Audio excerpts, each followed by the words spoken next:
بسم الله الرحمن الرحيم. إذا وقعت الواقعة ليس لوقعتها كاذبة خافضة رافعة إذا رجت الأرض رجا وبست الجبال بسا فكانت هباء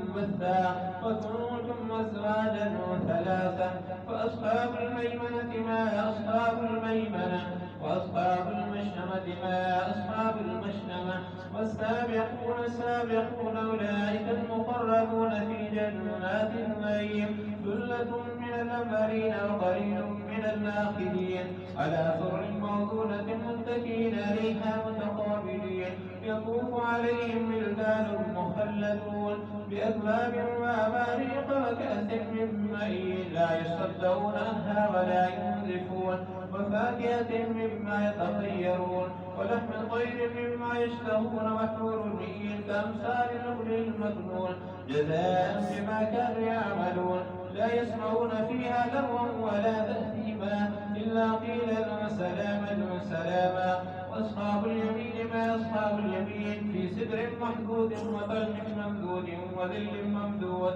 وماء مسكوب وفاكهة كثيرة لا مقطوعة ولا ممنوعة وفرش مرفوعة إنا أنشأناهن إنشاء فجعلناهن أبكارا عربا أترابا لأصحاب اليمين ثلة من الأولين وثلة من الآخرين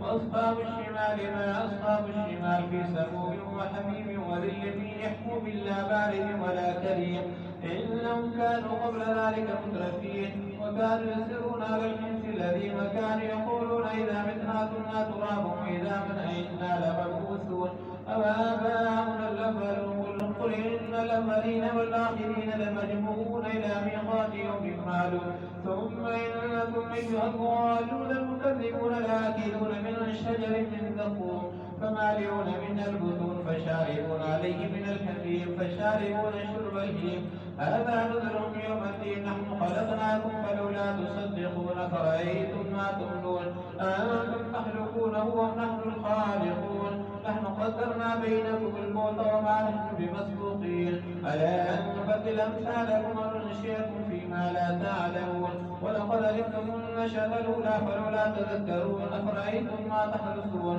أنتم تزرعونه أم نحن الزارعون لو نشاء لجعلناه حطاما فذرتم تفكهون إنا لمغرمون بل نحن محرومون أفرأيتم الماء الذي تشربون أنتم أنزلتموه من المزن أم نحن المنزلون لو نشاء جعلناه جاجا فلولا تشكرون أفرأيتم النار التي تورون أنتم أنشأتم شجرتها أم نحن المنشئون نحن جعلناها تذكرة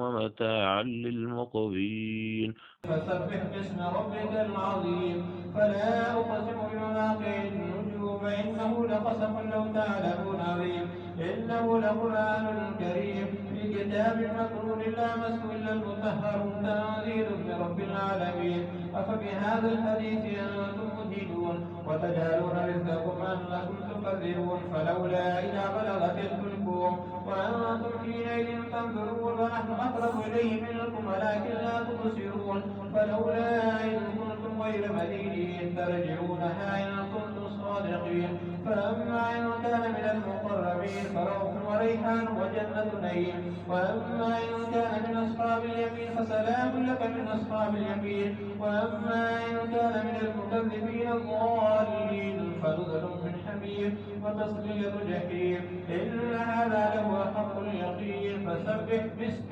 ربك العظيم.